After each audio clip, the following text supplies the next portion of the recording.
बेटा बच्चों को ये समझ में नहीं आता कि वेद और उपनिषद में बेसिक डिफरेंस क्या है, तो let's try to understand it here itself. जहां पर सच्चाई का वास हो, जहां पे धर्म का वास हो जिसके अंदर, वही इंसान प्योर होता है। ये क्वेश्चन एग्जाम में आ सकता है। What are the three teachings?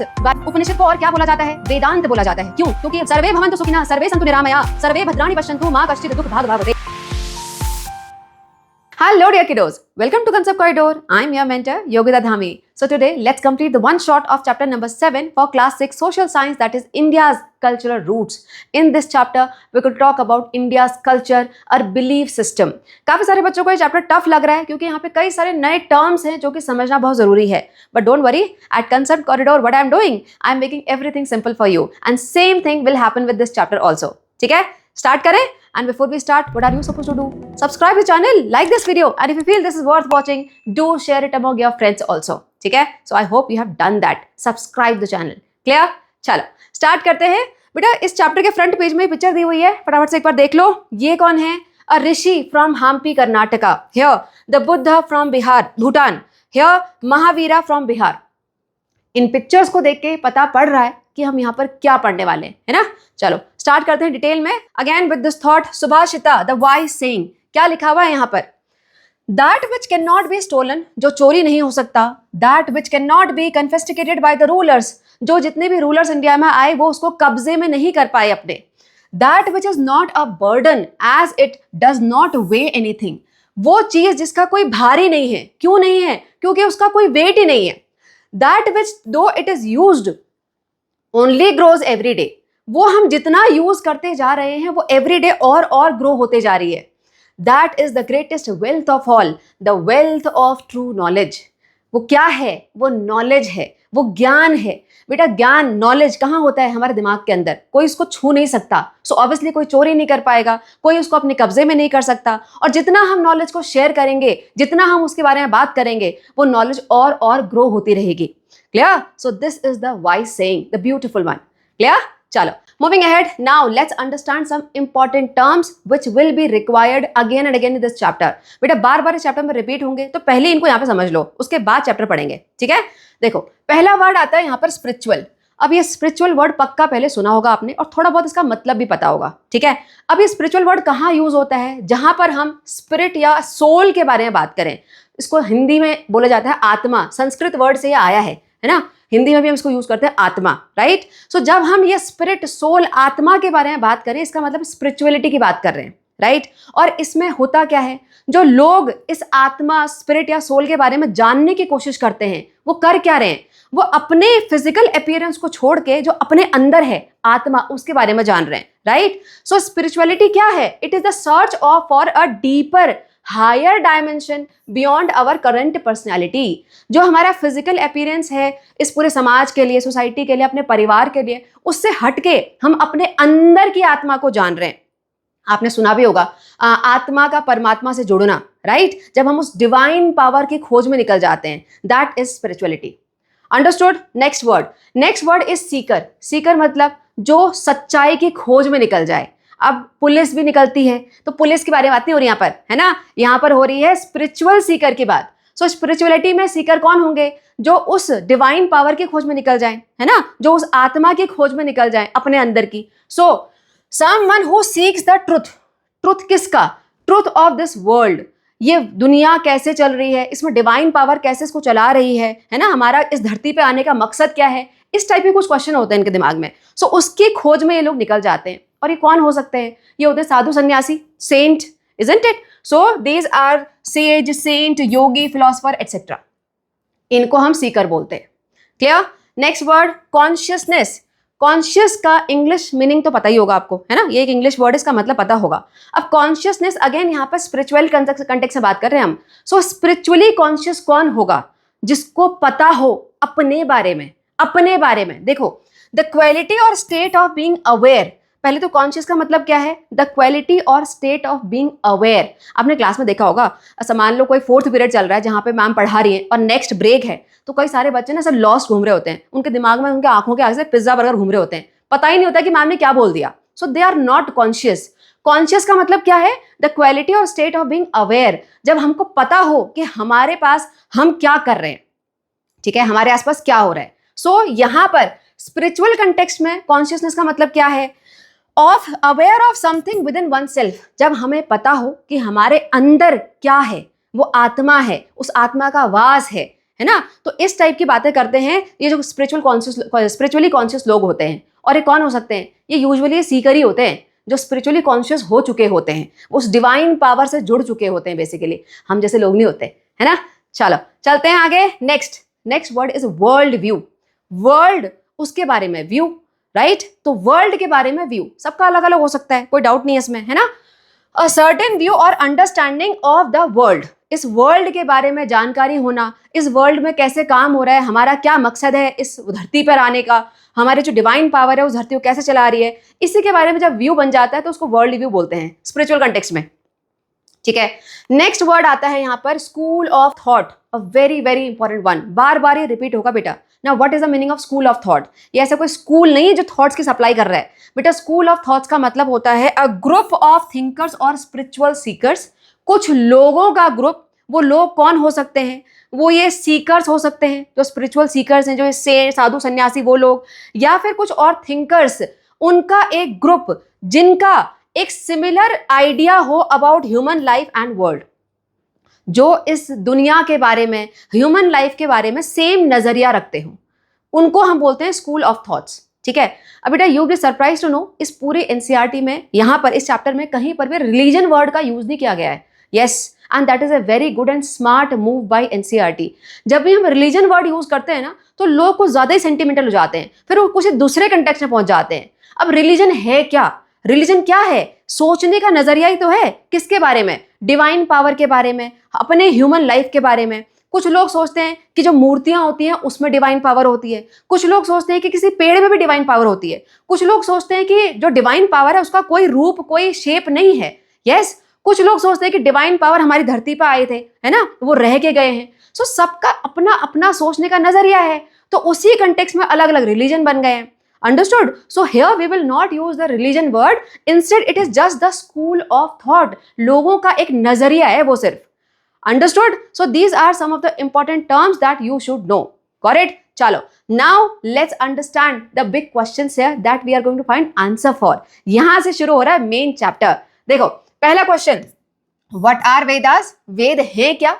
What is their message? Next question, what new school of thoughts emerged in India in the first millennium BCE? What are their core principles? And the third question here, what is the contribution of folk and tribal traditions to the Indian culture? So these are the three big questions we are going to find answer for. ठीक है, start करें। First of all, here, what are Vedas and Vedic culture? बेटा इसको समझने के लिए let's break it down. ये वेद के बारे में पढ़ने के लिए हम क्वेश्चंस के फॉर्म में पढ़ेंगे। ठीक है। The first question here, what are Vedas? Veda है क्या? बेटा वेद एक बना है विद वर्ड से, जो कि संस्कृत वर्ड है, और विद मतलब विद्या, knowledge. So Veda is basically knowledge. Vedas का जो बेसिक मीनिंग होता है दैट इज नॉलेज। ठीक है। अब वेद है क्या? These are the most ancient Indian text. Most ancient Indian text का अगर पूछा जाए क्या है तो वेद है। अब वेद कितने टाइप के हैं? There are 4 types of Veda, Rigveda, Yajurveda, Samaveda and Atharvaveda. These 4 names and the sequence कहीं ना कहीं एग्जाम में पक्का आपको दिखेगा, पता होना चाहिए। इन चारों में से सबसे एंशियंट कौन सा है? ऋग्वेद है। ठीक है। सो ऋग्वेद, यजुर्वेद, सामवेद एंड अथर्वेद। अब अगर शॉर्टकट चाहिए याद करने का तो आप इसको पढ़ सकते हो Riya sings always. Riya sings always. वैसे और भी कई सारे शॉर्टकट आपको मिल जाएंगे। If you know something else do tell me in the comments. ठीक है। सो मेरे लिए Riya sings always. Rigveda, Yajurveda, Samaveda and Atharvaveda, 4 types of Veda. Clear? चलो next question is when Vedas were composed? इनका कंपोजिशन हुआ कब? ये बनाए कब गए? बेटा एग्जैक्ट डेट अभी किसी को नहीं पता, लेकिन यहां माना जाता है the Rigveda which is the most ancient one, that was composed between dates ranging from the 5th to 2nd millennium BCE.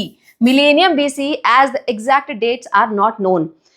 बेटा हजारों साल में बात हो रही है। कितनी रेंज है हजारों सालों की? देखो 5th मिलेनियम मतलब अगर यहां पर कहीं पे ये 5000 BCE है तो 5000 से लेके 2nd मिलेनियम, इसका मतलब यहां पर कहीं 1001 BCE, ये जो 4000 सालों की रेंज है, इसके बीच में कहीं पर इन वेदों का कंपोजिशन हुआ था।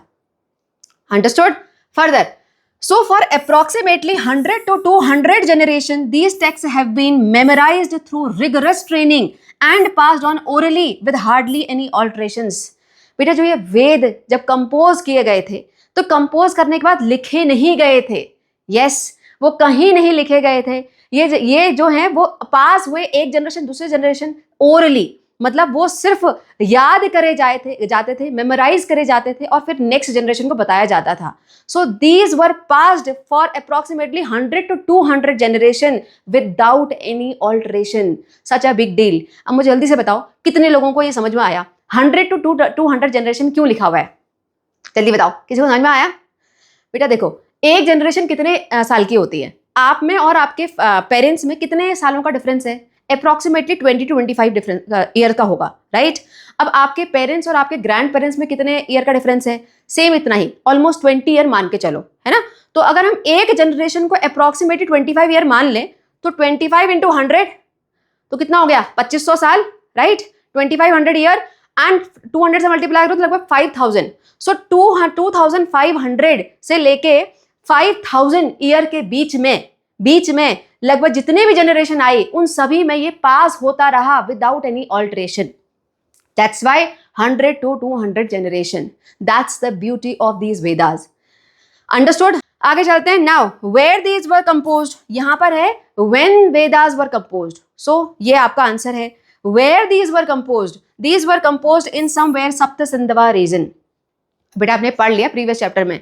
फर्स्ट सिविलाइजेशन कहाँ देखी गई? सप्त सिंधवा रीजन में, है ना? तो जहां सिविलाइजेशन होगी वहां लोग होंगे और लोगों ने तो कंपोज किया है, इसीलिए these were somewhere composed in the Sapta Sindhava region. Clear? चलो next question here. Who composed Vedas? अब ये जो वेद थे उनको कंपोज किया किसने? These were composed by rishi and rishikas. जो साधु सन्यासी होते हैं, है ना, जो बाई महात्मा होते हैं, उन्होंने इनको कंपोज किया था. जो ऋषि होते हैं उनको बोला जाता है male seers and sages and rishika are the females one. ठीक है. नाउ जब ये कंपोज किए गए थे they were compose in early form of Sanskrit language. जो उस टाइम पे पहले कोई लैंग्वेज होती होगी संस्कृत वाली, उसमें इनको कंपोज किया गया था. Clear? Now another question, what do these Vedas contain? इनमें है क्या? इन वेदों में क्या है? बेटा इन वेदों में है थाउजेंड्स ऑफ हिम्स. अब हिम वर्ड का मतलब क्या होता है? हिम है प्रेयर विच कैन बी संग, जो सॉन्ग या पोएम की फॉर्म में हो. So when prayers are in the form of poem और सॉन्ग्स, उनको बोलते हैं hymns. So these Vedas contains thousands of hymns that were recited orally, not written. मैंने बताया था ना, लिखे नहीं गए थे वो, बस उनको बोला जाता था, ऐसे ही मेमोराइज किया जाता था और फिर नेक्स्ट जनरेशन को बताया जाता था. क्लियर? अब इसी वजह से यूनेस्को ने, what is UNESCO first of all? बेटा यूएन का मतलब तो पता ही होगा, यूएन यूनाइटेड नेशन. ओ का मतलब है ऑर्गेनाइजेशन. अब ये बीच में ईएससी, इसका मतलब क्या है? United Nations of educational. E से एजुकेशनल, एस से scientific and cultural organisation. So it is United Nations educational scientific and cultural organisation. इसका काम क्या होता है? यूनेस्को का काम क्या होता है? बेटा ये यूनेस्को जो है वो प्रमोट करता है dialogue between the people and the nation through education, science and culture. So किसी भी कंट्री में वर्ल्ड की किसी भी कंट्री में अगर कोई ऐसा रिच हेरिटेज मिल जाए साइंस से रिलेटेड, कल्चर से रिलेटेड या फिर एजुकेशन से रिलेटेड, तो उसको फिर रिकॉग्निशन देते हैं. ठीक है. तो इसी तरीके से इन्होंने वेदों को भी रिकॉग्निशन दिया है. क्लियर? अब क्या रिकॉग्निशन दिया है? सो यूनेस्को रिकॉग्नाइज्ड वैदिक चैंटिंग, जो इन मंत्रों को बोला जाता है, उच्चारण किया जाता है उसको. So Vedic chanting as masterpiece of oral and intangible heritage of humanity. अब ओरल का मतलब समझ में आ रहा है, ओरली बोला जाता है. What is the meaning of intangible? बेटा ऐसी कोई चीज जिसको टच नहीं किया जा सके. तो ये वैदिक चैंटिंग क्या है? मेमोराइज्ड है, दिमाग के अंदर नॉलेज है, ये इसको कोई टच नहीं कर सकता, है ना. So oral and intangible heritage of humanity. Understood? समझ में आ गया? चलो moving ahead. Now next question is what are the beliefs expressed by Vedas? बेटा वेदास में जो इतने हिम्स लिखे हुए हैं वो किसके लिखे हुए हैं? उनसे क्या एक्सप्रेस करा जाता है? Have a look here. They were addressed in poetical form to many deities. बेटा जितने भी हिंदू माइथोलॉजी में ये देवी देवता भगवान हैं, उनके लिए ये सारी की सारी प्रेयर लिखी गई थी इन पोलिटिकल फॉर्म. ठीक है। डाइटीज का मतलब क्या होता है, god and goddesses such as Indra, Agni, Saraswati, Usha and many many more. जितने भी हिंदू माइथोलॉजी में ये गॉड गॉडेसेस हैं, उन सभी के लिए ये कहीं ना कहीं पोएटिकल फॉर्म में ये हिम्स लिखे गए थे। Clear? Further, together with these seeds these deities sustain the rhythm और ट्रुथ, सत्य क्या, सच्चाई की रक्षा करना। तो ऐसा माना जाता है कि जितने भी ये सीड्स थे, जो इतने भी ये साधु संत थे, वो इन डाइटीज के साथ मिलकर इस पूरे यूनिवर्स में सत्य है उसकी रक्षा करते हैं। उसके अलावा and order in human life and the Cosmos. अब पहले तो कॉस्मोस का मतलब क्या होता है बेटा? कॉस्मोस मीन्स द वर्ल्ड और the universe as an ordered and harmonious system. जब ये दुनिया, जब ये पूरा ब्रह्मांड एक सही तरीके से, एक सेट पैटर्न में सही तरीके से चले, तो उसको बोला जाता है कॉस्मोस। ठीक है। तो क्या माना जाता है, जो ये साधु संत हैं वो अलोंग विद दीज डाइटीज, इन सारे गॉड एंड गॉडेस के साथ मिलके इस पूरे वर्ल्ड में, इस पूरे यूनिवर्स में सत्य को मेंटेन करके चल रहे हैं, एक ऑर्डर्ड सिस्टम चला रहे हैं ह्यूमन लाइफ में और पूरे ब्रह्मांड में। Clear? Further, in early rishi and rishika saw those god and goddesses as one, not a separate being। बेटा ये जितने भी गॉड एंड गॉडेसेस के नाम दिए गए हैं, ये सारे अलग अलग साधु संन्यासियों ने दे दिए, लेकिन वो मानते थे कि अल्टीमेटली जो सुप्रीम पावर है वो एक ही है, ये अलग नहीं है। नाम अलग अलग हमने दे दिए हैं, राइट? नाम हमारे पास अलग अलग हैं, लेकिन जो पावर है अल्टीमेट, एक सुप्रीम डिवाइन पावर, वो एक ही है। ठीक है। और ये किससे पता पड़ता है? ये पता पड़ता है इस लाइन से। क्या लिखा हुआ है यहां पर? एकम सत विप्रा बहुधा वदंती। एकम सत विप्रा बहुधा वदंती means the existence of that supreme reality, the supreme power is one, right? But the sages give it many names। जितने भी ये sages थे, उन्होंने उसको अलग अलग नाम दे दिया है। क्लियर? चलो आगे चलते हैं। Now what else is expressed by these Vedas? बेटा ये वेद बताते हैं, in this world view some values were especially important, beginning with the truth which is often the another name of God। बेटा सत्य जहां पर है वहीं भगवान का वास है, पक्का सुना होगा आपने, है ना? सत्यम शिवम सुंदरम। तो यहां पर जो हमारे ये वेद हैं, उनका जो कोर प्रिंसिपल है that is beginning with the truth. यहाँ पे सच को बहुत वैल्यू दी गई है, सत्य, राइट? फर्दर, वर्ल्ड व्यू का मतलब मैंने आपको ऑलरेडी बता दिया है। What is world view? जो वर्ल्ड है उसके बारे में एक particular view, right? How it is functioning, how it is working, that's what. Now these lines very important. Come together, speak together. सब लोग साथ में आए, सब लोग साथ में मिल के बोलें। Common be your mind, may your thoughts agree. सबका जो दिमाग है वो एक डायरेक्शन में चले, तो सबके ऑब्वियसली जो थॉट प्रोसेस है वो भी एक ही डायरेक्शन में होगी। United be your purpose, united your heart, may your thoughts be united, so all may agree.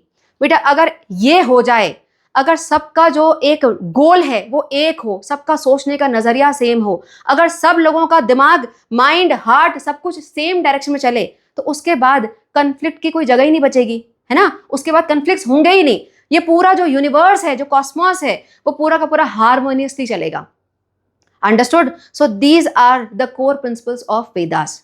Understood? चलो चलते हैं आगे। Now let's understand about the Vedic society. बेटा जहां पर वेद थे, जो लोग इन वेदों को मान रहे थे, वहीं पर वैदिक सोसाइटी भी होगी, है ना? अब ये बहुत इंपॉर्टेंट है, इसको ध्यान से समझो एक बार। यहां पर this is the time line, right? हमने क्या देखा, वेद कहां तक, किस टाइम के बीच में कंपोज हुए थे?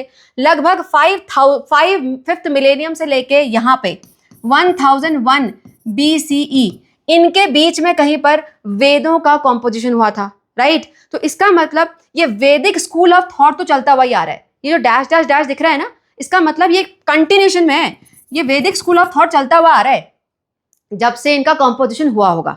अंडरस्टूड? नाउ यहां पर क्या दिखा, ये यहां पर हम एंड मान सकते हैं वेदों का कॉम्पोजिशन का, राइट? तो जब तक वेदों का कॉम्पोजिशन हुआ, जब तक एंड हुआ, तो यहां से शुरू क्या हुआ? उपनिषद्स, राइट? इनके बारे में पढ़ेंगे हम अभी, उपनिषद्स। सो यहां पर उपनिषद से वेदांत स्कूल ऑफ थॉट्स भी जनरेट हुआ। ठीक है, अभी समझते हैं आगे। चलो यहां पे देखते हैं। सो वैदिक सोसाइटी कैसी थी? वैदिक सोसाइटी बेटा, early Vedic society was organised in different janas and clans.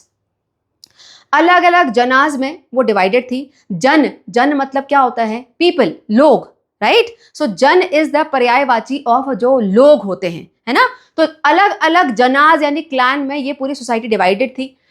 These janas were the larger group of people. The Rig Veda alone list over 30 such janas. Rig वेदा में सिर्फ 30 ऐसे अलग अलग जनाज का मेंशन है. उनमें से कुछ यहाँ पर दिए हुए हैं, देखो. फॉर इंस्टेंस भारताज, जहां पर किंग भरत हुए थे, है ना, भारताज. द पुरुज, पौरवाज, यहाँ पे किंग पुरुषोत्तम आगे जाके हुए थे. द कुरुज, कौरवाज. द यदुज, यदुवंशी राजा बोलते हैं, है ना. And the Turvashas etcetera. So these are some of the janas जिनके यहाँ पे मेंशन है नाम. अंडरस्टूड. सुने सुने से लग रहे होंगे अभी. चलो आगे चलते हैं. Now each clan was associated with a particular region of the northwest part of the subcontinent. Northwest part कौन सा है? Northwest part, इंडस सरस्वती वाला एरिया, है ना. तो इन सभी का अपना अपना एक रीजन था. नाउ यहाँ पे गवर्नेंस कैसे होती थी? What was the way of governance? बेटा हर जना का these Vedas only give few clues about the word like raja, sabha and समिति. तो इसका मतलब अंडरस्टूड है कि हर जना का, हर क्लैन का अपना अपना कोई राजा होता होगा, है ना. राजा है तो उसकी एक सभा भी होती होगी, है ना, जहां पे उसके काउंसिल मेंबर्स बैठते होंगे, समिति होती होगी. अब ये सभा और समिति के बारे में डिटेल में पढ़ोगे 7th क्लास में, ठीक है. सो राजा वर्ड हमें समझ में आता है, तो रानी राजा यहाँ पे गवर्न करता था. अंडरस्टूड. फर्दर मेनी प्रोफेशंस, यहाँ पे कुछ प्रोफेशंस के बारे में भी लिखा हुआ है. कौन कौन से प्रोफेशन होते थे वैदिक सोसाइटी में? बेटा यहाँ पर जो भी बेसिक रिक्वायरमेंट है, किसी भी सिविलाइज्ड सोसाइटी की जो बेसिक रिक्वायरमेंट है वो सब यहाँ पे होते थे. रटने की जरूरत नहीं है, अपने आप से लिख सकते हो. देखो कौन कौन होंगे यहाँ पर. एग्रीकल्चर तो ऑब्वियसली होगा ही, नहीं तो खाना पानी कहाँ से आएगा. सो एग्रीकल्चरिस्ट, आप फार्मर भी लिख सकते हो.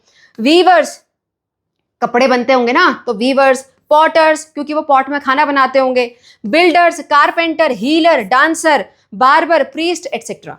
सो these are some of the common profession which can be found in these Vedas, है ना. वहां से हमें पता पड़ता है कि ये सारे के सारे प्रोफेशन वहां पे देखे जाते थे.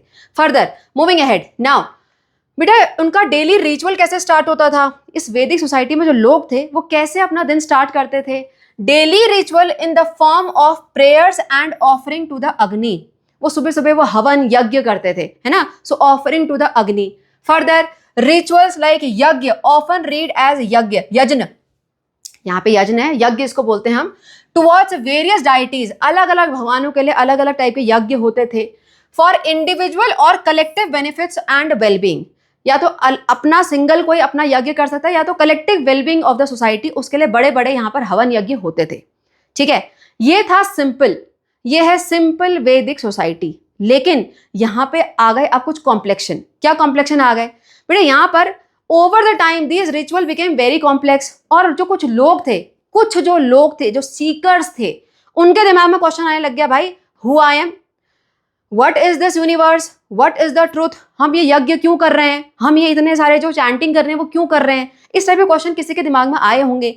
तो इस टाइप के क्वेश्चन आने के बाद यहां पर आए Upanishad. So basically by the end of the Veda अगर हम कह सकते हैं, तो वहां पर लोग जब इतना डीप में सोचने लग गए, तो फिर निर्माण हुआ किसका? उपनिषद का. अब उपनिषद क्या है? Upanishad is a group of text. Understood. Further based on Vedas but introduced a new concept. इनका जो बेस था, जो शुरुआत थी, वो वेदों से ही हुई, लेकिन इनका जो कंसेप्ट था वो अलग डायरेक्शन में चला गया. ठीक है, समझते हैं आगे डिटेल में. देखो ऑल्सो नोन एज वेदांत. उपनिषद को और क्या बोला जाता है? वेदांत बोला जाता है. क्यों? क्योंकि ये वेदों के अंत में आए, है ना. ये वेद जब लास्ट में इनका कंपोजिशन जो डेट है उसके लास्ट में इनकी शुरुआत हुई, तो इसलिए इनको वेदांत भी बोला जाता है. ठीक है. सो वेदांत से वेदांत स्कूल ऑफ थॉट आपको मिलेगा. यहाँ पर हम क्या पढ़ रहे हैं? यहाँ पर हम पढ़ रहे हैं वैदिक स्कूल ऑफ थॉट. अब आगे जाके हम समझेंगे वेदांत स्कूल ऑफ थॉट, यानी उपनिषद से जो कनेक्टेड है. क्लियर? चलो समझते हैं आगे. Now the Upanishad focuses on knowledge instead of rituals. बेटा वेदों में क्या हो रहा है? रिचुअल्स हो रहे हैं, हवन हो रहा है ना. हम अग्नि और बाकी सारे भगवानों के लिए प्रेयर्स कर रहे हैं. यहां पर उन रिचुअल्स से रिलेटेड नहीं होता. उपनिषद में जो फोकस है वो है नॉलेज पे.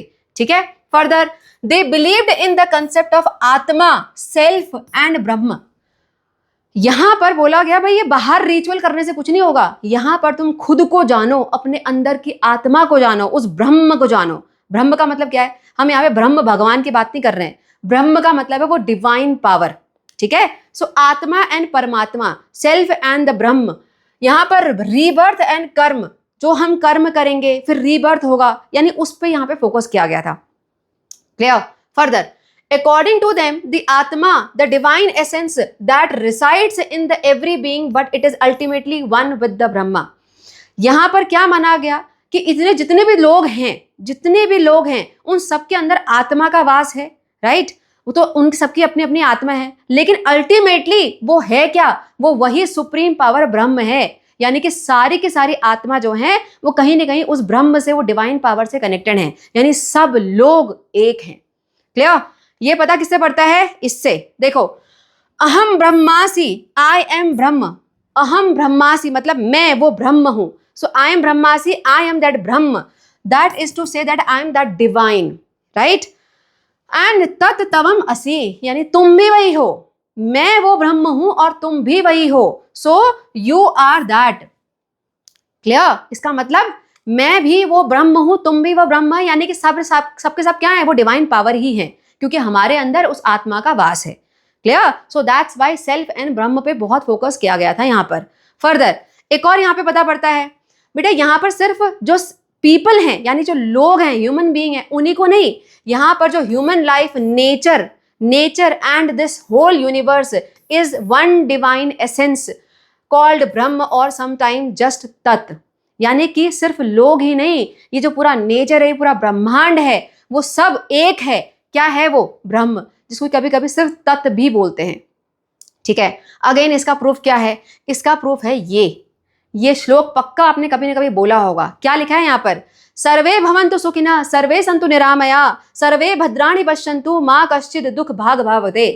इसका मतलब है बेटा, सब लोग सुखी रहें। ये पूरा ब्रह्मांड में जो भी क्रिएचर्स हैं, सब लोग सुखी रहें, सब लोग निरोगी रहें, सब लोग उस हैप्पीनेस को देखें, उस खुशी को देखें, राइट। इसके अलावा कभी किसी को कोई कष्ट न भोगना पड़े। Got it? So this whole shloka is including this whole universe. Am I clear? Understood? चलो चलते हैं आगे। Now these are some of the short stories which are telling you more about the Upanishads। ठीक है, फटाफट देख लेते हैं एक बार। यहाँ पर this story is about the शिवतकेतु and the seeds of reality। शिवतकेतु कौन थे? ये ऋषि उद्दालका अरुणी के बेटे थे, जिन्होंने इनको गुरुकुल में भेजा शिवतकेतु को, और बोला कि भाई तुम पूरा ज्ञान लेके आओ। इन्होंने वहां पर सब वेदों के बारे में पढ़ा। लगभग 12 ईयर्स के बाद ये वापस आए, और उसके बाद ही was very proud of his learning. तो जो इनके फादर थे उद्दालका, इन्होंने टेस्ट किया, उनसे क्वेश्चन पूछा that what is the nature of ब्रह्म, ब्रह्म का नेचर कैसा है। तो इसका आंसर जो ये शिवतकेतु थे वो नहीं दे पाए, है ना। तो यहाँ पे हुआ क्या, ये जो उद्दालका थे उनके फादर, उन्होंने उनको एक्सप्लेन किया दैट हाउ ब्रह्म दो invisible is everywhere, just as the seed of banyan fruit seems empty when you open it but already contains the future banyan tree। बेटा उन्होंने समझाया उन्हें कि जो ब्रह्म है वो इनविजिबल है, जो वो डिवाइन पावर है, दो वो इनविजिबल है, लेकिन उसका हर जगह वास है। उन्होंने इसमें एनालॉजी किसकी दी? बनियान ट्री के सीड की। जो बनियान ट्री का सीड होता है, उसको खोलो तो लगेगा खाली है वो, लेकिन उसके अंदर वो सीड होता है जिससे कि एक नया बनियान ट्री आ सके। Understood? So same way that invisible divine power is everywhere, or just as all kind of different pots can be made out of the same clay, similarly everything around us has emerged from the same essence that is Brahma। जैसे जो मिट्टी के घड़े होते हैं, जो मिट्टी के जितने भी बर्तन होते हैं, वो सेम मिट्टी से बन सकते हैं, लेकिन उनका आकार अलग अलग होता है ना, right. So same clay can give you different types of pot। Similarly, the same Brahma, that essence has given the rise to all this universe, everything in this universe। Am I clear? So that's why this is the teaching from Upanishad। This shows the importance of Brahma and the self। Clear? Further, moving ahead, one more, Nachiketa and his quest। Again, it has been taken from Katha Upanishad। यहाँ पे जो नचिकेता थे, उनके father जो हैं, वो सारे के सारे जितने भी उनके पास बिलोंगिंग्स थे, उसको वो दान में दे रहे थे। तो यहाँ पे जो नचिकेता थे वो अपने फादर से कंटिन्यूस पूछ रहते हैं कि मुझे किसको दोगे, मुझे किसको दोगे। अब उसके फादर वैसे ही बिजी, वो परेशान कर रहा होगा, तो उनको गुस्सा आया और बोला कि मैं तेरे को ना यमराज को दे दूंगा, गुस्से में बोला। तो नचिकेता ने बिल्कुल सीरियस ले लिया और वो चले गए यमराज के पास, है ना। So Nachiketa then proceeded to Yama's world and after a long wait he met the mighty god. ठीक है, अब वहां पर उनके दिमाग में क्वेश्चन आया कि भाई what happens after death to our body, death के बाद हमारी बॉडी के साथ क्या होता है। तो यहाँ पर यमा जो थे वो उनको बार बार इग्नोर कर रहे थे कि भाई मुझे तेरे को आंसर नहीं करना, लेकिन जो ये थे नचिकेता वो पीछे पड़ गए उनके, बताओ बताओ। तो उसके बाद जो ये यहाँ पर यमा थे अल्टीमेटली वो खुश हुए और उन्होंने बताया द आत्मा और the self is hidden within all creatures, it is neither born और nor does it die, it is immortal. Having acquired this profound knowledge, Nachiketa returned to his father, who welcomed him joyfully. बेटा यहाँ पर जो यमा हैं वो बताते हैं कि जो बाहर की बॉडी है वो मर तो जाती है, लेकिन उसके अंदर की जो आत्मा है that can neither be created nor be destroyed, वो जो है वो हमेशा अमर है ना। तो ये जो नॉलेज थी उनको आत्मा के बारे में वो मिली इस नचिकेता को। उसके बाद वो गए दोबारा अपने फादर के पास और फादर ने उनको वेलकम कर लिया। अगेन यहाँ पर इंपॉर्टेंस किसकी बताई हुई है, आत्मा की। क्लियर, चलो now here one more story for you, a debate between Gargi and Yajnavalkya again taken from Upanishad. यहाँ पे होता क्या है, जो राजा जनक थे वो अनाउंस करते हैं कि उनके कोर्ट में आके जो भी फिलोसफिकल डिबेट को जीतेगा उसको प्राइज मिलेगा। तो यहाँ पे जो यजनवाल्क्य हैं, ये ऋषि हैं, ये सबको हरा डालते हैं जब तक कि यहाँ पर ये गार्गी जो एक ऋषिका है वो नहीं आती। यहाँ पे जब गार्गी आती है तो वो एक बिल्कुल क्वेश्चनों की झड़ी लगा देती है उनके सामने कि बताओ भाई ये नेचर ऑफ वर्ल्ड क्या है, ये ब्रह्म कौन है, उनका क्या नेचर है।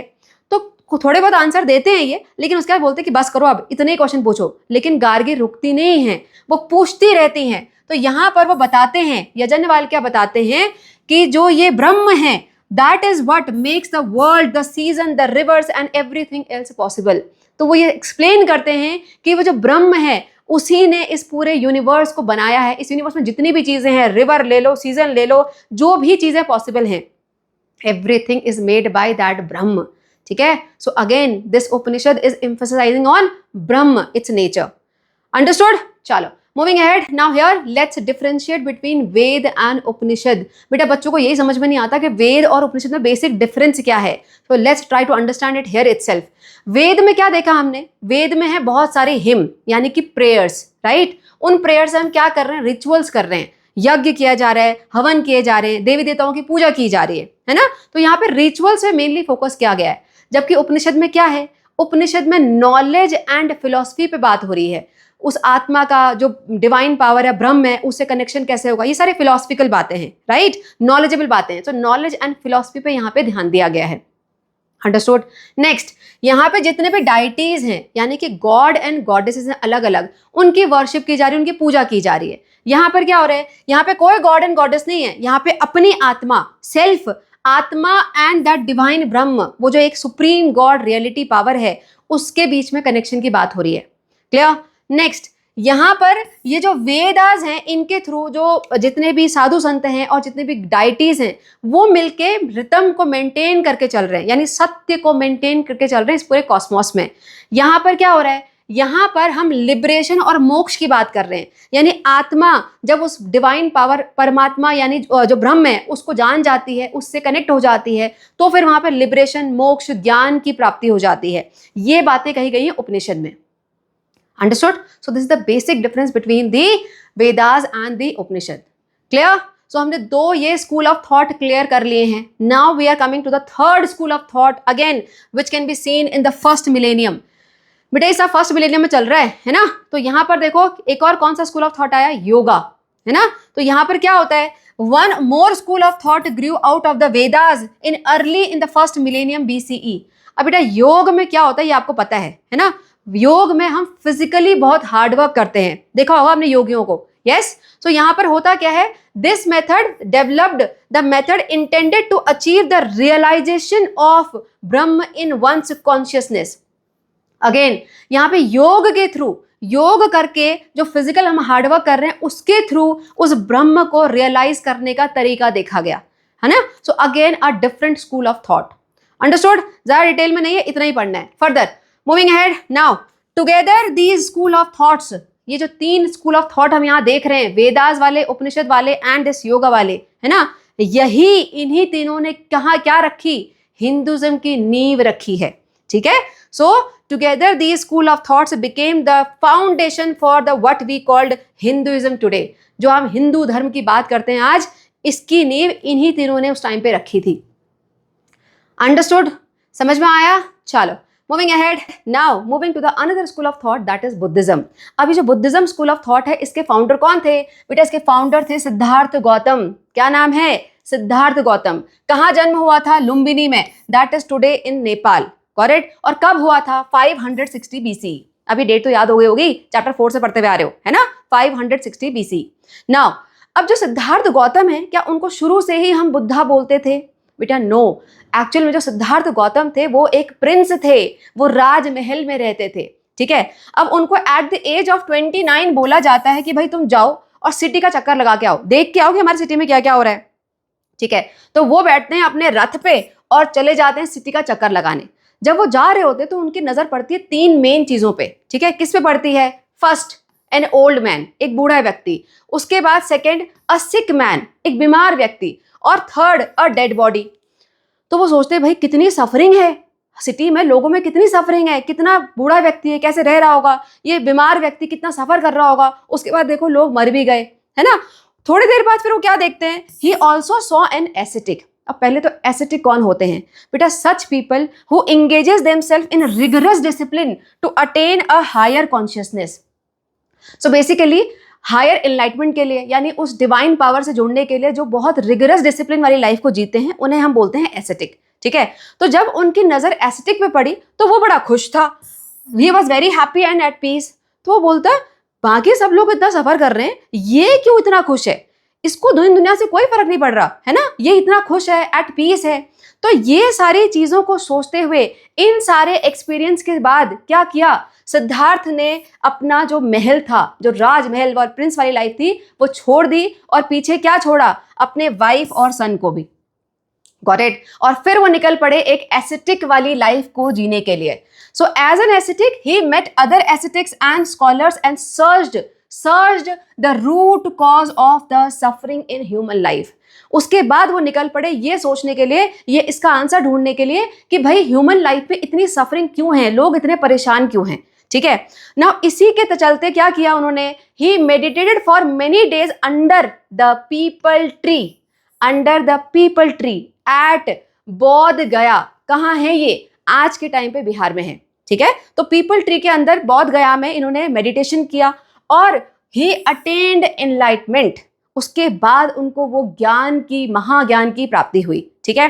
This is the real picture of that people tree. इस पीपल ट्री को उसी जो मेन पीपल ट्री था जिसके अंदर उन्होंने एनलाइटमेंट लिया था, उसका ही डिसेंडेंट मानते हैं, ठीक है। Now after enlightenment he became Buddha. So Buddha का मतलब क्या है बेटा? बुद्धा का मतलब है समवन हु इज एनलाइटेंड और अवेकेंड, जिसकी आत्मा जग गई है, जिसको वो महाज्ञान की प्राप्ति हो गई है ना, तो उन्हीं को बुद्धा बोलते हैं।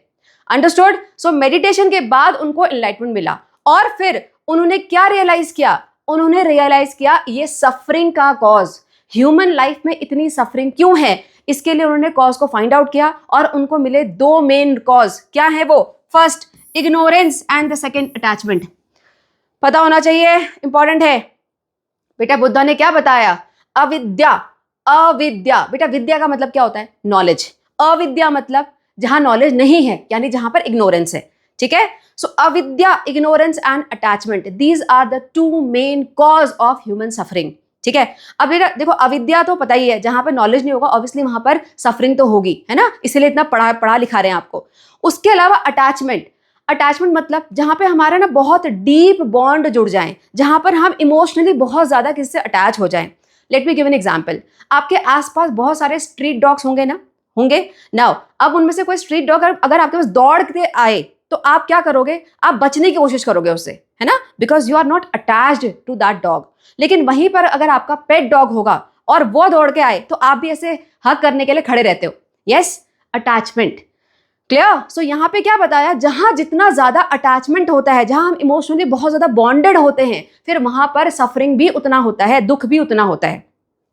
अंडरस्टूड? चलो आगे चलते हैं। यहाँ पे अटैचमेंट का मतलब दिया भी हुआ, देखो, the condition of having a bond with someone और something usually through the sentiment और द हैबिट।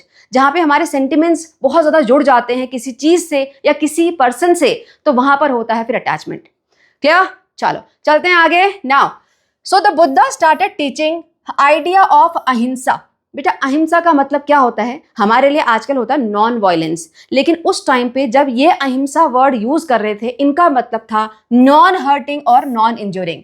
मतलब किसी को दुख मत दो, किसी को चोट मत पहुंचाओ, किसी को दुख मत दो और किसी को चोट मत पहुंचाओ, ये उनका मेन टीचिंग थी। उसके अलावा he also insisted on sincere inner discipline. The following saying of his expression this से सिंपली। बेटा उनका क्या मतलब था? वो बोलते थे पहले खुद को डिसिप्लिन करो, अपने आप को डिसिप्लिन करो। अगर खुद को डिसिप्लिन करोगे ना तो समाज और सोसाइटी तो अपने आप ही डिसिप्लिन हो जाएगी। ठीक है, अब ये कैसे पता पड़ता है? ये पता पड़ता है इन वर्ड से। पढ़ के देखो। Not by water is one made pure though many people may bathe here. आपने देखा होगा कई सारे लोग जो होली रिवर्स होते हैं, गंगा, उन सब में डुबकी मार के आते हैं ना, वो बोलते हैं कि हम पवित्र हो जाएंगे, उसका पानी अपने पर छिड़कते हैं। तो ये बुद्धा जी क्या बोलते हैं? Not by water one is made pure. पानी में डुबकी लगाने से, पानी छिड़कने से कोई प्योर नहीं होता। प्योर कौन होता है? इन whom the truth and Dharma resides. जिसके अंदर सत्य का वास हो, जो सच हो, जहां पर सच्चाई का वास हो, जहां पे धर्म का वास हो, जिसके अंदर, वही इंसान प्योर होता है।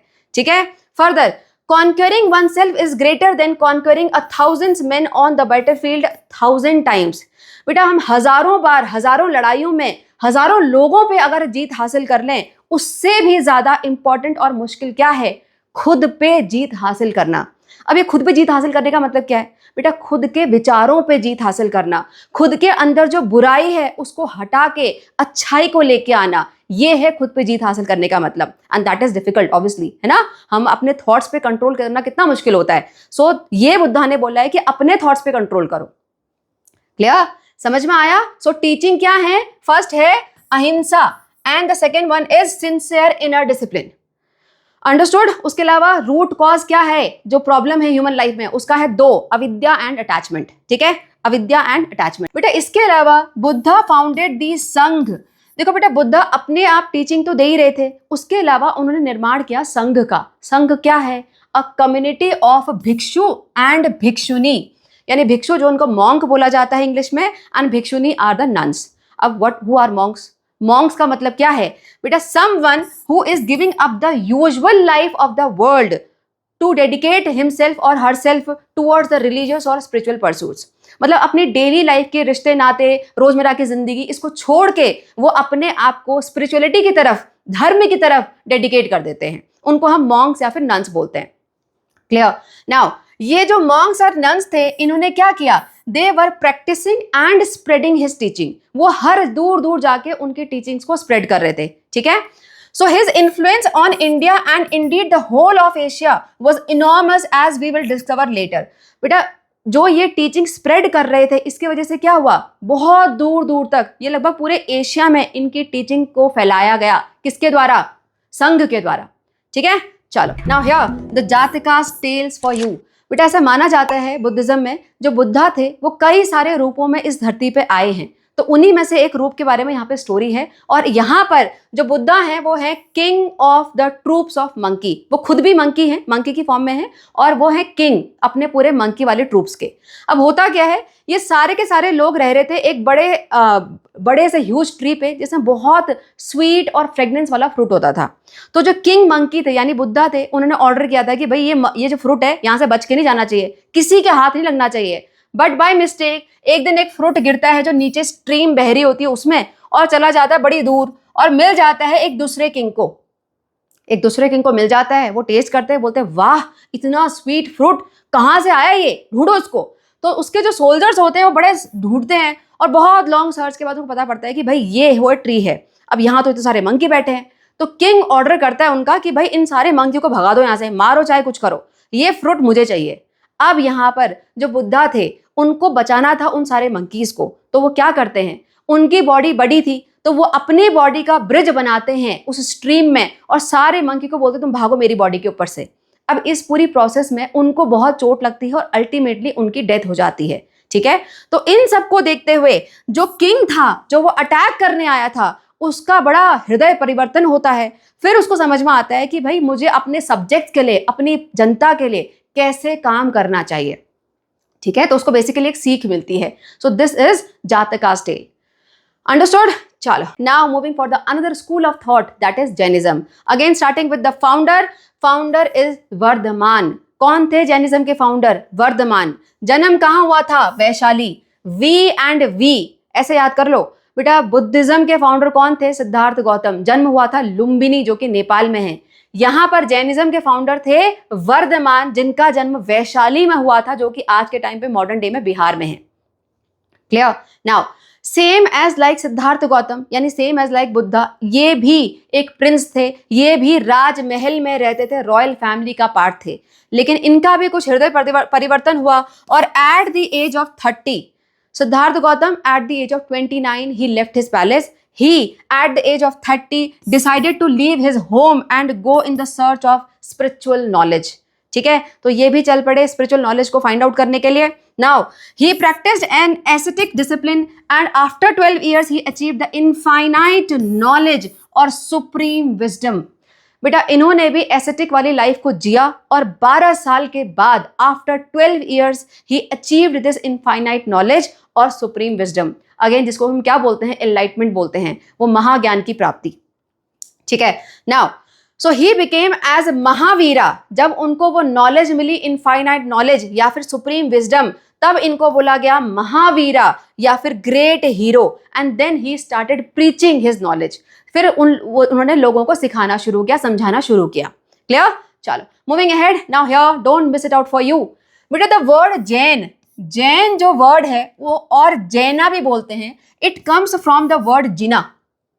कहां से आता है ये वर्ड? जिना. और इसका मतलब क्या है? कॉन्करिंग, यानी जीत हासिल करना. लेकिन किस पे? ये जीत हासिल करने के बाद किसी टेरिटरी या एनिमी पे नहीं हो रही है, यानी किसी दुश्मन पे जाके जीत हासिल करो. बेटा ये जीत हासिल करने की बात हो रही है खुद के इग्नोरेंस एंड अटैचमेंट्स पे, यानी बेसिकली खुद पे, है ना. सो जो जैन वर्ड का मतलब होता है, उसका मतलब है कि एक जीत हासिल करो इस इग्नोरेंस एंड अटैचमेंट्स पे. ठीक है, अब ऐसा ही कुछ हमने पहले ही पढ़ा है ना. कहाँ पढ़ा था? बुद्धिज्म में. वहां पे भी तो ये बोला उन्होंने, लॉर्ड बुद्धा ने क्या बोला? ये सारी सफरिंग किस वजह से हो रही है? इग्नोरेंस एंड अटैचमेंट से हो रही है ना.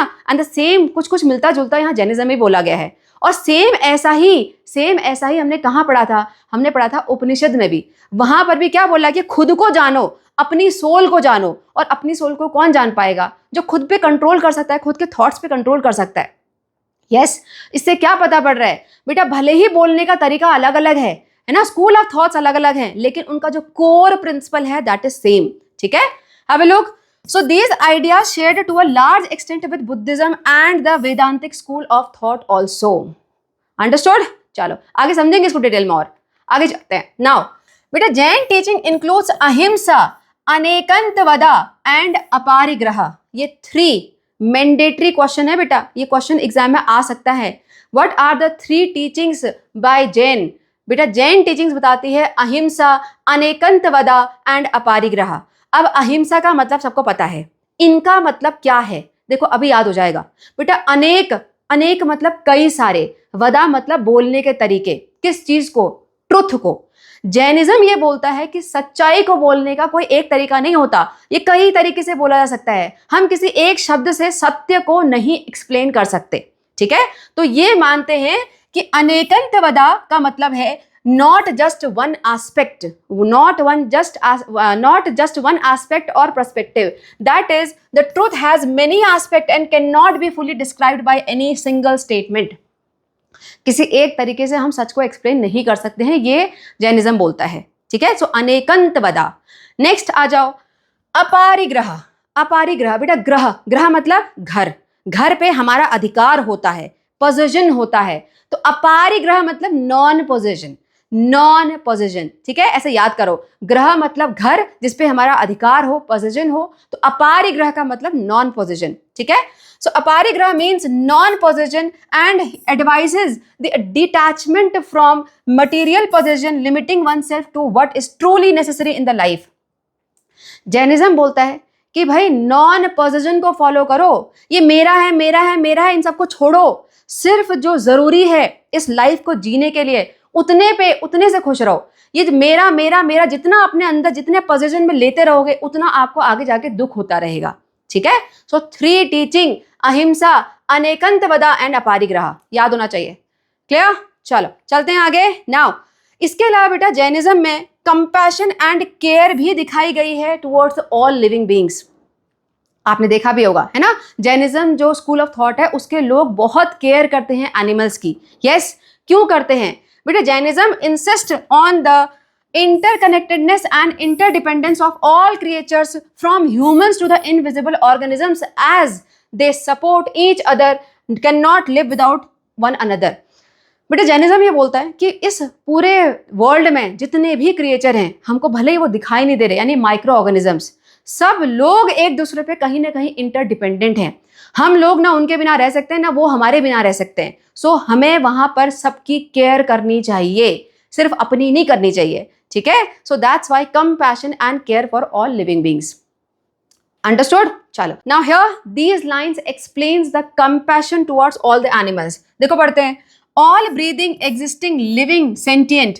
अब इनका मतलब तो पता है, सेंटिएंट मतलब any creature who can feel, है ना।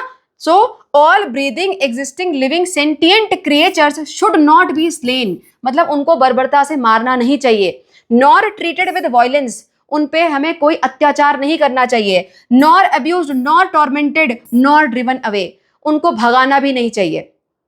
क्लियर? सो यहाँ पे क्या पता पड़ रहा है कि सारे क्रिएचर्स की केयर करनी चाहिए, हमें किसी पर भी वायलेंस नहीं दिखाना चाहिए। अंडरस्टूड? Moving ahead. नाउ बेटा बुद्धिज्म और जैनिज्म में कुछ चीजें कॉमन हैं। क्या है वो कॉमन चीजें? In both Buddhism and Jainism, the monks or sometime nuns begin to travel across the land to spread their teaching। ये हमने बुद्धिज्म ही पढ़ा था, उन्होंने संघ का निर्माण किया था जिसमें जो भिक्षु और भिक्षुनी थे, है ना, वो दूर दूर जाके अपनी टीचिंग को स्प्रेड करते थे। सेम ऐसा ही जैनिज्म में भी होता था, है ना। तो क्या देखा गया कि जब ये जो मॉन्क्स या नन्स थे वो दूर दूर जाते थे तो उन्होंने मोनेस्ट्रीज स्टैब्लिश करी। अब मोनेस्ट्रीज क्या होती हैं? जैसे हिंदुइज्म में एक टेम्पल होते हैं जहां पर हम प्रेयर करके आ सकते हैं, ऐसी मोनेस्ट्रीज भी होती हैं। ठीक है, तो वहां पर आप ऑफरिंग दे सकते हो, प्रेयर करके आ सकते हो। सो इन्होंने मोनेस्ट्रीज को स्टैब्लिश किया। उसके अलावा इन्होंने देखा गया कि ये एस्थेटिक लाइफ को जीते थे और वो केव्स में रहते थे, रॉक्स के ऊपर। यहाँ पे देखो ये केव्स की पिक्चर दी हुई है। Caves cut into the rocks at Ellora, कहाँ पर है ये? महाराष्ट्र में। अब यहाँ पर जो केव्स हैं वो कुछ हिंदुइज्म से बिलोंग करती हैं, कुछ बाकी जो है वो बुद्धिस्ट और जैन से भी बिलोंग करती हैं। अब बोलोगे हमें कैसे पता पड़ा, केव में कैसे पता पड़ा ये कौन से कहाँ से बिलोंग कर रही हैं? बेटा आर्कियोलॉजिस्ट है ना, so archaeologist findings have revealed that the traces of those monasteries and sometimes even the names of monks are also written। so यहाँ पर कहीं कहीं monks के जो गए होंगे उनके नाम भी written हैं। ठीक है, उनके नाम लिखे हुए हैं और देखा गया है कि वो जो स्टोन का बेड था उसमें वो सोते भी होंगे।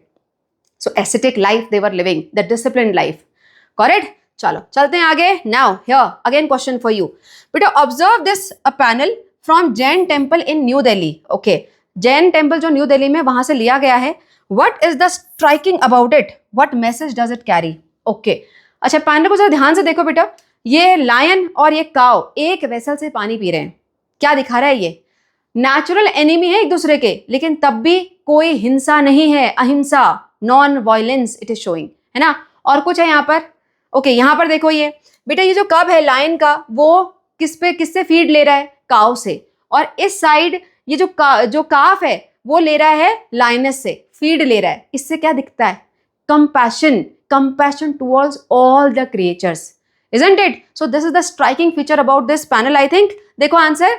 सो here natural enemies are living together, this is the striking feature. And what message it is carrying? It is carrying non violence, harmony, coexistence and compassion. इनमें से कोई दो आप याद कर सकते हो। क्लियर? चलो चलें आगे। Now moving for the another school of thought जो है चरवाका। शायद आपने सुना नहीं होगा क्योंकि इतना ज्यादा फेमस भी नहीं हुआ था। ठीक है, यहां पर क्यों बता रहे हैं? फिर सिर्फ इसलिए ताकि आपको पता रहे कि एक साथ उस टाइम पे कितने different school of thoughts arise हो रहे थे। ठीक है, सो चरवाका है जिसको कि हम लोक यात्रा के नाम से भी जानते हैं। ठीक है। सो चरवाका एंड लो क्या था, इनका मेन बिलीफ क्या था, बस इतना समझ लो, ज्यादा डिटेल में नहीं है। इनका बेटा मेन बिलीफ था कि जो मटेरियल वर्ल्ड है, this is the only thing that exist and therefore there can not be no life और आफ्टर डेथ। बट भाई इनका मानना था जो है यही वर्ल्ड है, इसके बाद कुछ नहीं है। ये मृत्यु के बाद जो हम पुनर्जन्म की बात करते हैं, सोल कभी मरती नहीं है, दोबारा दोबारा बर्थ ले सकती है, ये सब ये नहीं मानते थे। ये बोलते थे जो है बस यही मटेरियल वर्ल्ड है, इसके बाद after death nothing is there. Understood. So Charvaka लो क्या था, not very famous one. Clear. चलो चलते हैं आगे। Now coming to the another topic of the chapter, folk and tribal roots. अब पहले तो हमें समझना पड़ेगा कि भाई फोक क्या होते हैं और ट्राइब्स क्या होते हैं। ठीक है, स्टार्ट करते हैं पहले ट्राइब के साथ। What is a tribe? बेटा यहाँ पर जो एंथ्रोपोलॉजिस्ट हैं, हु आर एंथ्रोपोलॉजिस्ट, जल्दी बताओ। पॉज दिस वीडियो, कमेंट में जल्दी बताओ मुझे एंथ्रोपोलॉजिस्ट कौन है। बता रखा है मैंने डिटेल में, कौन है? The one who studies about the society and the people, right? So anthropologists usually consider a tribe to be a group of families or clans sharing the tradition of common descent and culture and language, living as a close-knit community under the chief or holding a private property. बेटा anthropologist ये मानते हैं कि जो tribe है, जितने भी tribe के लोग हैं, वो एक किसी कॉमन डिसेंडेंट से आए हुए हैं, एक ही जगह पे वो रह रहे हैं under the guidance of a chief, और उनकी सेम लैंग्वेज सेम कल्चर होता है, उसको उन्होंने ट्राइब नाम दिया है। ठीक है। नाउ यहां पर आपको बड़ी हैरानी होगी कि पहले जब हम ये सप्त सिंधवा वाले रीजन की बात कर रहे हैं, जहां पे ये जनाज हमने देखे अभी, है ना, कहां पे देखे थे? वैदिक कल्चर में। तो वहां पर इन ट्राइब का कोई अलग से नाम नहीं था, ये भी एक टाइप के जना में इंक्लूड होते थे। ठीक है। अब ये ट्राइब नाम कहां से आया? फिर हमारे कॉन्स्टिट्यूशन ने दिया, हम लोगों ने दिया। ठीक है। So here the constitution of India uses the term tribe and tribal communities in English and जनजाति in हिंदी। जो ये ट्राइब है उसी को जनजाति हिंदी में बोला जाता है। ठीक है। और ये नाम किसने दिए हैं? ये नाम दिए हमारे कॉन्स्टिट्यूशन ने, पहले से इनका कोई ऐसा नाम नहीं था। क्लियर। फर्दर बेटा यहाँ पर अगर हम ऑफिशियल फिगर को देखें तो इंडिया में 2011 में देयर वर 705 ट्राइब्स, जिनकी total population almost 104 million people थी। मिलियन में बात हो रही है, 104 मिलियन। और ये जो पॉपुलेशन है वो ऑस्ट्रेलिया एंड यूनाइटेड किंगडम के टुगेदर साथ में मिला लें पॉपुलेशन तो उससे भी ज्यादा है ना। इंडिया रिच वन है ना। चलो आगे चलते हैं। अब बेटा यहाँ पर जो एंथ्रोपोलॉजिस्ट थे, जो पहले वो ट्राइब की स्टडीज करते थे, वो उनको बोलते थे primitive and inferior to the civilised people, है ना। ट्राइब्स को माना जाता था कि वो इंफीरियर हैं, वो थोड़े से प्रिमिटिव यानी कि उतने डेवलप्ड नहीं है comparison to the developed societies जो हम सिटीज में रहते हैं उससे कंपैरिजन में। लेकिन इस बात को अब नहीं माना जाता, इसको हम अबेंडन कर दिया है, ये वाले वर्ड हम अब यूज नहीं करते हैं। क्लियर। अंडरस्टूड। सो ये है ट्राइब के बारे में। चलो moving ahead. Now what is the influence of belief system of this folk and tribes on major school of thoughts? बेटा ये जो फोक एंड ट्राइब है, इनका जो बिलीफ सिस्टम है उसका बहुत मेजर इम्पैक्ट हिंदुइज्म में देखा जा सकता है। And it is not one way, Hinduism का इम्पैक्ट भी इन फोक एंड ट्राइब पे कहीं ना कहीं पड़ा है। Now what are the examples for this? The first one, example one, बेटा जो लॉर्ड जगन्नाथ हैं, जिनका बहुत बड़ा मंदिर है पुरी में, right, worshipped in Puri Orissa, is believed to have originally been a tribal deity। बेटा लॉर्ड जगन्नाथ माने जाते हैं कि ये जो ट्राइबल डायटी थे, अब अभी जाके हिंदुइज्म में इनको इतना माना जाता है ना। So influence of tribe on Hinduism. Another one, many forms of mother goddess, जो हम माता के इतने सारे रूपों के बारे में जानते हैं, है ना, उनको पूजा करते हैं। सो ये जो वर्शिप करी जाती है across India also have the tribal origin, उनका भी, उन माताओं के रूप का भी ट्राइबल ओरिजिन है। So again tribes have influence Hinduism so much. Understood. Now Hinduism का इफेक्ट क्या है? हिंदुइज्म का कोई इफेक्ट है क्या ट्राइब्स पे? यस। हियर बेटा many tribal communities adopted Hindu deities long ago. जो हमारे हिंदुइज्म में जो डाइटीज हैं, जो गॉड एंड गॉडेस हैं, उनको इन ट्राइबल पीपल ने बहुत पहले से अपनाया हुआ है। उसके अलावा जो हमारे पास ये रामायण और महाभारत हैं, है ना, हमारे इंडियन माइथोलॉजिकल टेक्स्ट, उनका भी एक थोड़ा सा अलग वर्जन इनके पास देखा जा सकता है। जो ट्राइब्स हैं वो इसका मतलब रामायण और महाभारत को मानते हैं, लेकिन थोड़े से अलग वर्जन के साथ, ठीक है। So again the impact of Hinduism, understood. So what these two examples are showing, flow of the belief system from tribes and folks to the Hinduism और वाइस वर्सा। क्लियर, ये एग्जाम्पल पता होने चाहिए, ठीक है। चलो नाउ बेटा, Hinduism, tribes and focus में कुछ सिमिलैरिटी भी है क्या? इनके जो बिलीफ सिस्टम है उसमें क्या सिमिलैरिटी है? Yes, there are similarities. The first one is nature is considered sacred in all three. बेटा हिंदुइज्म में नेचर को सैक्रेड माना जाता है, ये आपको पता होगा। हम जल देवता, अग्नि, इन सब की पूजा करते हैं, राइट। उसके अलावा आपने देखा होगा कई जगह पे जो पेड़ होते हैं उसमें कलरफुल धागे बंधे होते हैं, वहां पे जाके कुछ स्टोन्स के आगे कुछ लोग दिया जगा रहे होते हैं, राइट। तो ये क्या है, हम नेचर को सैक्रेड मान रहे हैं। और ये जो ट्राइब्स हैं, जो फोक्स हैं, वहां पर भी ऐसा देखा जाता है। देखो, in all three elements of nature such as mountain, river, trees, plants, animals and sometimes some stones too are regarded as sacred because there is consciousness behind all of them. क्योंकि वो बोलते हैं इन सभी में वो ब्रह्म है ना, हिंदुइज्म में बोलते हैं ऐसा। Further, for the Toda tribals of Nilgiri in Tamil Nadu, कौन सी ट्राइब? टोडा ट्राइब। कहां पर? नीलगिरी इन तमिलनाडु। बेटा इनके लिए over 30 peaks of this mountain range, Nilgiri range में 30 माउंटेन्स जो अप्रॉक्स हैं, उन सभी में वो मानते हैं कि जो उनके भगवान है, गॉड या गॉडेसेस हैं, वो रहते हैं, ठीक है। और वो उतना उसको मानते हैं, इतना सैक्रेड मानते हैं कि अगर उन पीक्स की तरफ कोई ऐसे फिंगर भी कर दे तो भी वो बोलते हैं कि भाई इन्होंने जो है डिसरिस्पेक्ट कर दिया हमारे गॉड या गॉडेस को, ठीक है। So this shows their belief system. Clear? What else is common? Believe in the supreme और हाई डाइटी। बेटा तीनों में ही माना जाता है कि कुछ तो ऐसी एक सुप्रीम पावर है, एक डिवाइन पावर है जो इस पूरे यूनिवर्स को चला रही है ना। अब हिंदुइज्म में तो आपको पता है कि सब मानते हैं। यहाँ देखो, several tribes of Arunachal Pradesh worship Donyi Polo, a combined form of sun and moon. Sun and moon का एक कंबाइंड फॉर्म है जिसको कि वो दोनी पोलो बोलते हैं, और ये उनके लिए एक सुप्रीम डाइटी है, राइट। यहाँ पर देखो, this is also the case of god Khandoba in the parts of central India, again another name for the supreme deity. Here, in Eastern India, Munda and Santhal, these are the two tribes, ठीक है। Munda and Santhal, among others, worship Singbonga। क्या है supreme god का नाम? सिंगबोंगा।